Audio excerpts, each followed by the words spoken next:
There's a place I have found in the shade on the ground, far from all worries and troubling sound. When I go there to be by myself, only me. Chapter 2: How to Avoid Making Enemies.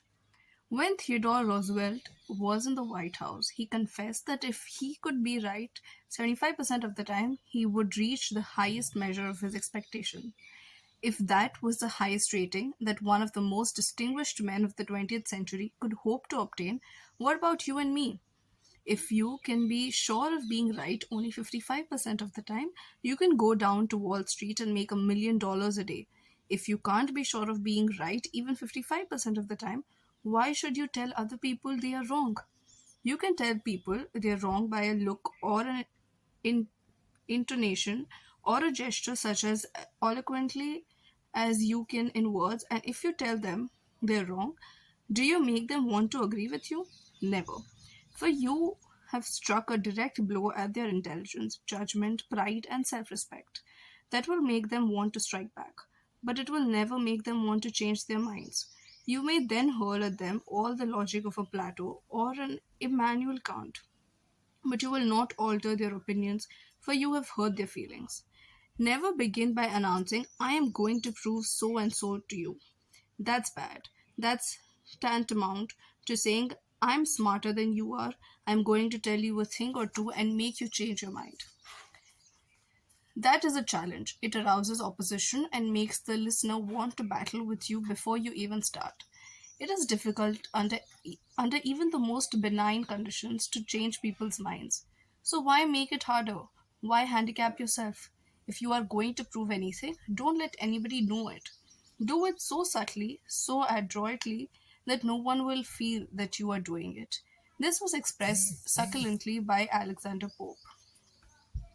Men must be taught as if you taught them not, and things unknown proposed as things forgot. Over 300 years ago, Galileo said, You cannot teach a man anything, you can only help him to find it within himself. As Lord Chesterfield said to his son, Be wiser than other people if you can, but do not tell them so. Socrates said repeatedly to his followers at Athens, one thing only I know, and that is that I know nothing. Well, I can't hope to be any smarter than Socrates, so I have quit telling people they're wrong, and I find that it pays. If a person makes a statement that you think is wrong, yes, even that you know is wrong, isn't it better to begin by saying, Well, now look, I thought otherwise, but I may be wrong. I frequently am, and if I am wrong, I want to be put right. Let's examine the facts. There's magic, positive magic, in such phrases as, I may be wrong. I frequently am. Let's examine the facts. Nobody in the heavens above, or on the earth beneath, or in the waters under the earth will ever object to your saying, I may be wrong. Let's examine the facts.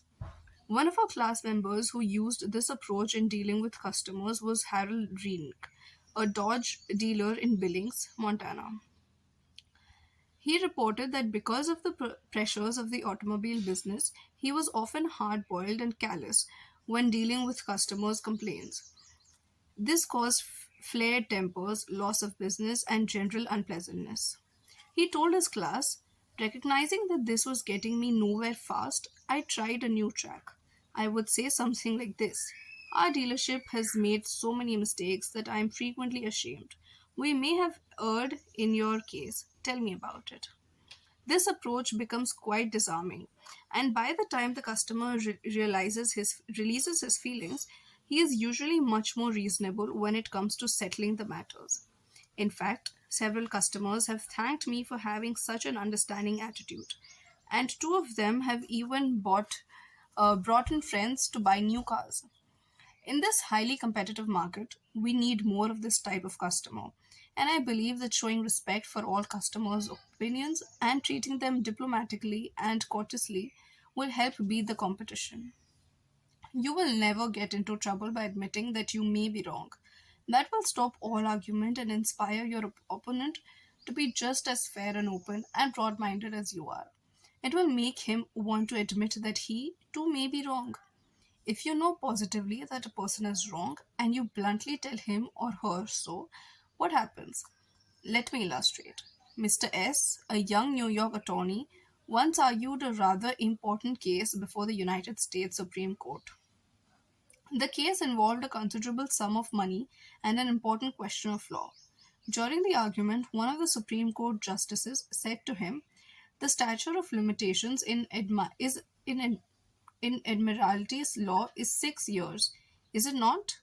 Mr. S stopped, stared at the justice for a moment, and then said bluntly, "Your Honor, there is no statute of limitations in Admiralty."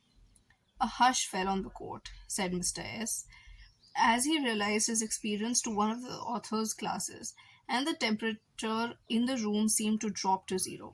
I was right, Justice was wrong, and I had told him so. But did that make him friendly? No. I still believed that I had the law on my side, and I know that I spoke better than I ever spoke before, but I didn't persuade. I made the erroneous blunder of telling a very learned and famous man that he was wrong. Few people are logical. Most of us are prejudiced and biased. Most of us are blighted with preconceived notions, with jealousy, suspicion, fear, envy, and pride. And most citizens don't want to change their minds about their religion or their haircut or communism or their favorite movie star. So if you are inclined to tell people they're wrong, please read the following paragraph every morning before breakfast. It is from James Harvey Robinson's enlightening book, The Mind in the Making. We sometimes find ourselves changing our minds without any resistance or heavy emotions. But if we are told we are wrong, we resent the imputation and harden our hearts. We are incredibly heedless in the formation of our beliefs, but find ourselves filled with an illicit passion for them when anyone purposes to rob us of their companionship. It is obviously not the ideas themselves that are dear to us, but our self esteem which is threatened. The little word my is the most important one in human affairs, and properly to reckon with it is the beginning of wisdom. It has the same force whether it is my dinner, my dog, my house, my father, my country, and my God. We not only resent the imputation that our watch is wrong or our car shabby, but that our conception of the canals of Mars or of the pronunciation of Epictetus or medicinal value of salicin or of the date of Sargon I is subject to revision. We like to continue to believe that we have been accustomed to accept as true, and the resentment aroused when doubt is cast upon any of our assumptions leads us to seek every manner of excuse for clinging to it. The result is that most of our so called reasoning consists in finding arguments for going on believing as we already do. I once employed an interior decorator to make some draperies for my house. When the bill arrived, I was dismayed. A few days later, a friend dropped in and looked at the draperies. The price was mentioned, and she exclaimed with a note of triumph, "What? That's awful. I'm afraid he put one over on you." True? Yes, she had told the truth, but few people like to listen to the truth that reflect on their judgment. So, being human, I tried to defend myself. I pointed out that the best is eventually the cheapest, that one can't expect to get quality and artistic taste at bargain basement prices, and so on and on. The next day, another friend dropped in, admired the draperies, bubbled over with enthusiasm, and expressed a wish that she could afford such exquisite creations for her home. My reaction was totally different. "Well, to tell the truth," I said, "I can't afford them myself. I paid too much. I'm sorry I ordered them." When we were wrong, we may admit it to ourselves, and if we are handled gently and tactfully, we may admit it to others and even pride in our frankness and broad mindedness. But not if someone else is trying to ram the unpalatable fact down our esophagus. Horace Greeley, the most famous editor in America during the time of the Civil War, disagreed violently with the Lincoln's policies. He believed that he could drive Lincoln into agreeing with him by a campaign of argument, ridicule, and abuse. He waged his bitter campaign month after month, year after year. In fact, he wrote a brutal, bitter, sarcastic, and personal attack on President Lincoln the night Booth shot him. But did all this bitterness make Lincoln agree with Greeley? Not at all. Ridicule and abuse never do. If you want some excellent suggestion about dealing with people and managing yourself and improving your personality, read Benjamin Franklin's autobiography, one of the most fascinating life stories ever written, one of the classics of American literature. Ben Franklin tells us how he conquered the iniquitous habit of argument and transformed himself into one of the most able, suave, and diplomatic men in American history. One day, when Ben Franklin was a blundering youth, an old Quaker friend took him aside and lashed him with a few stinging truths, something like this: Ben, you are impossible. Your opinions have a slap in them for everyone who differs with you. They have become so offensive that nobody cares for them. Your friends find they enjoy themselves better when you are not around. You know so much that no man can tell you anything. Indeed, no man is going to try, for the effort would lead only to discomfort and hard work. So you're not likely ever to know any more than you do now, which is very little. One of the finest things I know about Ben Franklin is the way he accepted that smarting rebuke. He was big enough and wise enough to realize that it was true, to sense that he was headed for failure and social disaster. So he made a right about face. He began immediately to change his insolent, opinionated ways. I made it a rule, said Franklin, to forbear all direct contradictions to the sentiment of others and all positive assertions of my own. I even forbade myself the use of every word or expression in the language that imported a fixed opinion, such as certainly, undoubtedly, etc. And I adopted, instead of them, I conceive, I apprehend, or I imagine. A thing to be so or so, or it so appears to me at present. When another asserted something that I thought an error, I denied myself the pleasure of contradicting him abruptly, and of showing immediately some absurdity in his proposition. And in answering, I began by observing that in certain cases or circumstances, his opinion would be right, but in the present case, there appeared or seemed to me some difference, etc. I soon found the advantage of this change in my manner. The conversations I engaged in went on more pleasantly. The modest way in which I proposed my opinions procured them a readier reception and less contradiction. I had less mortification when I was found to be in the wrong, and I more easily prevailed with others to give up their mistakes and join with me when I happened to be in the right. And this mode, which I at first put on with some violence to natural inclination, became at length so easy and so habitual to me that perhaps for these 50 years past no one has ever heard a dogmatical expression escape me. And to this habit, after my character of integrity, I think it personally owing that I had earned so much weight with my fellow citizens when I proposed new institutions or alterations in the old, and so much influence in public councils when I became a member. For I was but a bad speaker, never eloquent, subject to much hesitation in my choice of words, hardly correct in language, and yet I generally carried my points. How do Ben Franklin's method work in business? Let's take two examples. Catherine A. Aldred of Kings Mountain, North Carolina, is an industrial engineering supervisor for a yarn processing plant. She told one of her classes how she handled a sensitive problem before and after taking our training. Part of my responsibility, she reported, deals with setting up and maintaining incentive systems and standards for our operators so they can make more money by producing more yarn. The system we were using had worked fine when we had only two or three different types of yarn. but recently we had expanded our inventory and capabilities to ensure us to run more than 12 different varieties. The present system was no longer adequate to pay the operators fairly for the work being performed and give them an incentive to increase production. It had worked up a new system which would enable us to pay the operator by the class of yarn she was running at any one particular time.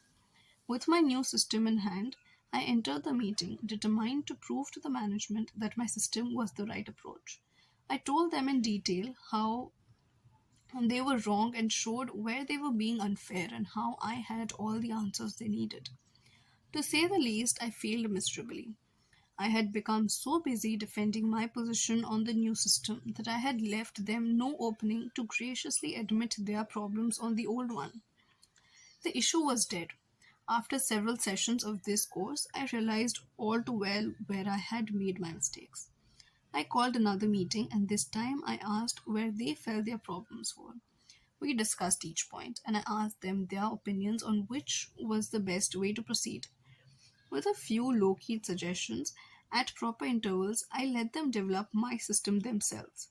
At the end of the meeting, when I actually presented my system, they enthusiastically accepted it. I am convinced now that nothing good is accomplished and a lot of damage can be done if you tell a person straight out that he or she is wrong. You only succeed in stripping that person of self dignity and making yourself an unwelcome part of any discussion. Let's take another example.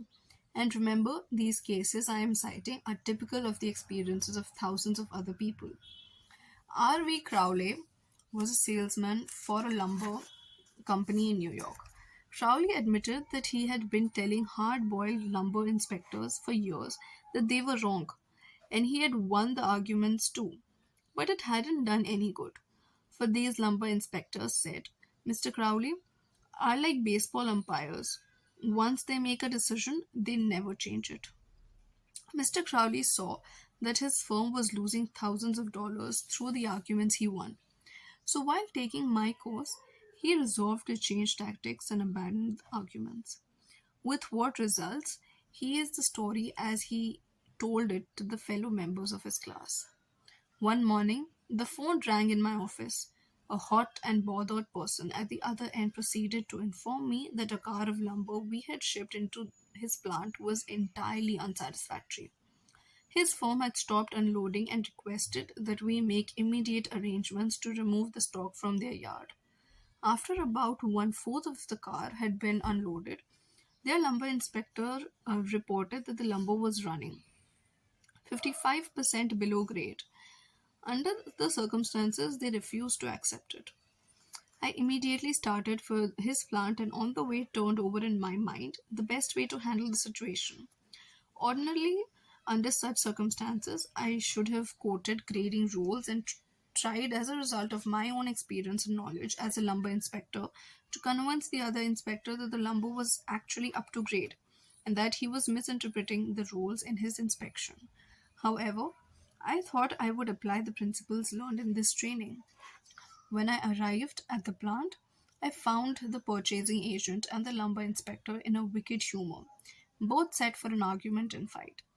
We walked out of the car that was being unloaded and I requested that they continue to unload so that I could see how things were going.